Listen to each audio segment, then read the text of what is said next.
My name's Andrew Stocker. I'm the Education and Information Coordinator of the Melbourne Wildlife Sanctuary at La Trobe University in Bundoora. I run, I guess, all the education experiences. High school, secondary and tertiary students come through the Wildlife Sanctuary. So whenever anyone sort of wants to utilise the Wildlife Sanctuary as an education resource, then I coordinate that. The Melbourne Wildlife Sanctuary was established in about 1967, 1968. After the first intake of university students, a few students got together and said, let's, set aside a small patch of land and turn it back into what the Melbourne region used to look like. I guess getting university students and primary school students and secondary students in here sort of learning about ecology is what our mission is. Some of the important work that has been done at the Wildlife Sanctuary is, I guess, for starters, the revegetation work. The whole area was farmland. Well, the whole place has been pretty much de-weeded. A lot of the pest species of plants have been removed. We also manage 3 areas of Crown land, that's Greswell Forest, Greswell Hill and Greswell Habitat Link, and that provides a corridor for arboreal animals to sort of move from one end of Melbourne right through to the other. There's millions of animals at the Wildlife Sanctuary, depending on what sort of level of animal we're talking about. With the school kids, we actually focus on what we call mini beasts. We have students coming out into the sanctuary, rolling over logs and rocks, dip netting in our wetlands, looking for all the little tiny bugs that exist out here, so that they get an understanding that the ecosystem or ecology sort of starts at that lower level. Without that lower level, you get none of the higher up level.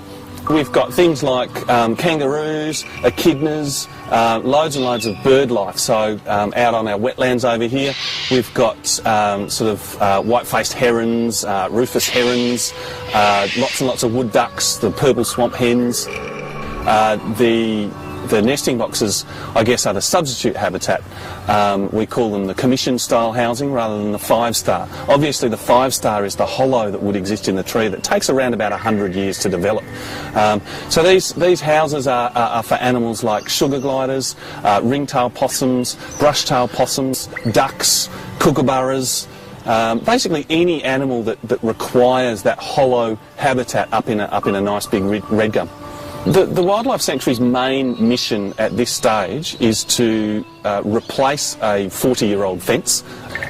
When we actually get that predator-proof fence, we will be putting in, I guess, all the different sorts of animals that we call locally extinct. Things like bandicoots and quolls and even wallabies and wombats that aren't so rare, but, they're not sort of in these regions. In general, I guess the main focus of the Wildlife Sanctuary is to engage the community in what we do.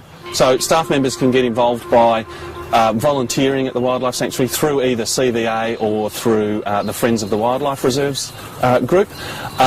Staff can also come on one of our night tours or day tours, what we call twilight tours, or our day tours. They can come on and we wander around and give people a really good insight into the way in which these sorts of places function, and hopefully spot, animals sort of sticking their heads out and feeding for the night.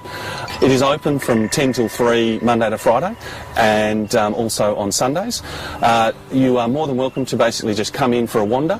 There is the Ironbarks Hut, which is available for barbecues, social functions, and even as an alternative teaching facility. From a university perspective, we have quite a number of subjects that are actually run through here. An interesting thing is that it's not just subjects like zoology and botany that use the Wildlife Sanctuary. We have education students that come up here using the Wildlife Sanctuary. We have archaeology students, and we've even had physiotherapy students come up here and use the place. And in terms of other users, we've got PhD students' research projects that are actually using the place as well. The main message that the Wildlife Sanctuary is trying to put out there is this message of conservation. It is essential to the understanding and continuation of even humanity to be able to have environments like this as a place for relaxation or as a place for the health of our ecosystem. So this concept of conservation is something that La Trobe University has obviously shown a huge commitment to over the last 40 years, and it is something that we all hold, incredibly dear to our hearts.